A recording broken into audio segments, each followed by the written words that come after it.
ഐശ്വര്യ രാധാലക്ഷ്മിയാണ്. നമസ്കാരം. അതിൽ ആരായി ഐശ്വര്യ രാധാലക്ഷ്മി? എന്താ ഞാൻ ആരാന്ന് വെച്ചാൽ ഞാൻ ഒരു സാധാരണ മനുഷ്യനാണ്. സത്യസന്ധതയുടെ മുഖം കണ്ടിട്ടുണ്ടോ? ഇല്ല. ഇങ്ങോട്ട് നോക്കിയേ. മലയാളി സമൂഹത്തിന് മുന്നിൽ ഐശ്വര്യ രാധാലക്ഷ്മിയുടെ സ്ഥാനം എന്താണെന്ന് അറിയോ?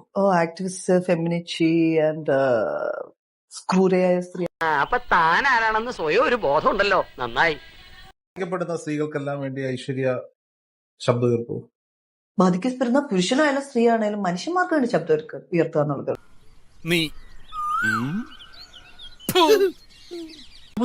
എന്തൊരു തള്ളാണോ, തള്ളി തള്ളി മുല്ലപ്പെരിയാർ പൊട്ടി നാറ്റിക്കരുത്. ഞാൻ എന്ത് വേണം ചെയ്യാം. പിന്നെ സ്ത്രീ എന്ന് പറഞ്ഞാൽ എനിക്ക് കൂടുതൽ അറിയാവുന്ന ഒരു സ്പേസ് ആണ്. ആ ജെൻഡർ, അതിന്റെ വ്യത്യാസങ്ങൾ, അതിന്റെ ഇമോഷണൽ സ്പേസ്. എങ്ങനെയാണ് പറ്റുക? എടോ, എന്റെ ശരീരം എനിക്കറിയാം. താങ്കളുടെ മകളെ പോലും ചിലപ്പോൾ തിരിച്ചറിയാം. നീ കൂടുതൽ വിശദീകരിച്ച് നാറാൻ നിൽക്കണ്ട. എനിക്ക് എവിടെ ചെന്നാലും ഈ ഗതികേട് എന്നെ വരൂ. ഞാനൊരു സ്ത്രീയുടെ കൂടി ഇരിക്കുമ്പോൾ അവർ പറയാണ്, അയ്യോ എനിക്ക് നടുവിന് വേദന എടുക്കുന്നു പറയുന്നു. അപ്പൊ എനിക്ക് റിലേറ്റ് ചെയ്യാൻ പറ്റുന്ന പല സ്പേസുകളും ഉണ്ടാവും. അവരോട് ഞാൻ ചോദിക്കുന്നത് ചിലപ്പോൾ എന്താ ഡെലിവറിക്ക് ശേഷമാണോ അല്ലെങ്കിൽ പീരീഡ്സിന്റെ സമയമാണോ, ഇത്രയും കാര്യങ്ങൾ ചോദിക്കാൻ പറ്റും. സ്ത്രീയാവണ്ട, പുരുഷന് തോന്നുന്നു.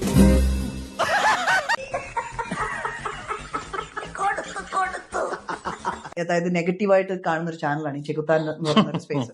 അപ്പൊ അയാൾ പറഞ്ഞൊരു കാര്യമാണ്, ഒരു സ്ത്രീക്ക് ഒഴിവാക്കാൻ പറ്റുന്നതാണ് പ്രഗ്നൻസി. ആ പറഞ്ഞവനെ ഇങ്ങോട്ട് വിളിച്ചോണ്ടാ അടിച്ചവന്റെ കർണക്കുട്ടി ഞാൻ പൊട്ടിക്കും. അതായത് അവിഹിതത്തിൽ ഒരു പ്രഗ്നൻസി എന്ന് പറയുന്നത് ഒഴിവാക്കാൻ പറ്റുന്നു. ഞാൻ അതിനോട് യോജിക്കുന്നു.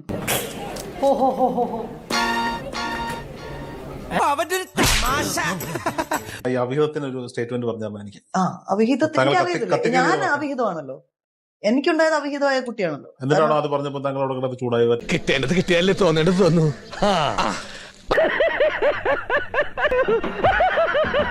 എന്താണ് അതാണ് എനിക്ക് അറിയത്തില്ലല്ലോ. അവിഹിതം എന്താണ്, വ്യഭിചാരം എന്താണെന്ന് എനിക്കറിയാം. ഞാൻ ഇതിനൊക്കെ വളരെ പോസിറ്റീവായിട്ട് കരുതുന്നത്. അവിഹിതമെങ്കിൽ അവിഹിതം, വ്യഭിചാരമെങ്കിൽ വ്യഭിചാരം.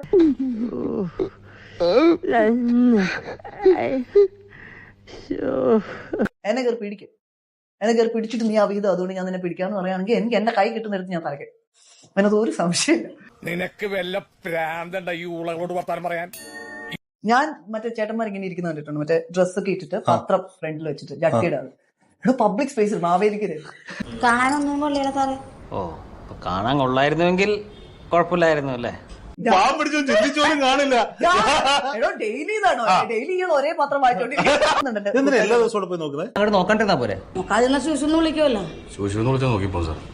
ഒരു പ്രൊഫഷണൽ സ്പേസിൽ തന്റെ പവർ ഉപയോഗിച്ച് താൻ ഒരാളെ വശീകരിക്കുന്നതും മാനിപ്പുലേറ്റ് ചെയ്യുന്നതും താൻ ഓഫർ ചെയ്ത് താൻ കിടക്കാൻ പറയുന്നതും തെറ്റാണെന്ന് ഞാൻ തെറ്റാണ്, അത് ഞാൻ പറയുന്നു. വെറുതെ നാട്ടുകാരുടെ മുമ്പിൽ നാണം കിടാന്നല്ലാതെ. കറക്റ്റ്. ഇപ്പോഴെങ്കിലും നിനക്ക് ബോധം വന്നല്ല. ഇദ്ദേഹത്തിന് ഇത്ര വിവരം ഉണ്ടെന്ന് കണ്ടാ പറയില്ലല്ലേ? അത്രേ പറയുന്നുള്ളൂ. അതേ ഞാൻ അയാൾ ചെയ്തത് തെറ്റാണോ അവള് ചെയ്തത് തെറ്റാണ്? അവള് ചെയ്തത് തെറ്റല്ലാന്ന്. ആ സമയത്ത് അവർക്ക് ആ തെറ്റാന്ന് തിരിച്ചറിയാനുള്ള സ്പേസ് പോലും ഇല്ലാന്ന്. അവിടെ ആ വൾണറബിലിറ്റി അങ്ങനെ തന്നെയാണ് കണ്ടത്. ഇയാളാ തിരിയാത്ത പേരടിക്ക് നോക്കി ഒരു ഒറ്റ അടി കൊയ്യാക്കാം. ഞാൻ സിനിമ പഠിച്ച ഒരാളാണ്.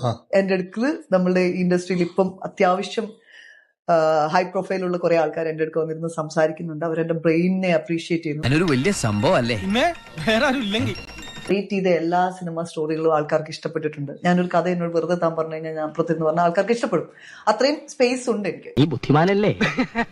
അത് മുതലാളിക്ക് എങ്ങനെ മനസ്സിലായി? എന്റെ മൊത്തത്തിലുള്ള സെറ്റപ്പ് കണ്ടാൽ അറിയാം. ഉള്ളു വളഞ്ഞു മെലിഞ്ഞവൻ എന്നാൽ പാതി ശരീരം ബുദ്ധിയാണെന്നാണ് വെയ്പ്പ്. ഈ സമൂഹത്തിൽ ഒബ്ജക്ടിഫൈ ചെയ്യപ്പെടുന്ന ശരീരം, പുരുഷന്റെ ബ്രസ്റ്റിനെ ആരും മറ്റേ ഇങ്ങനെ കാണിക്കാറില്ല. ആര് പറഞ്ഞു? ഏലിയാമ്മ ഗവേഷണമൊക്കെ നടത്തിയിട്ട് ഇതിനിറങ്ങി തിരിച്ച്.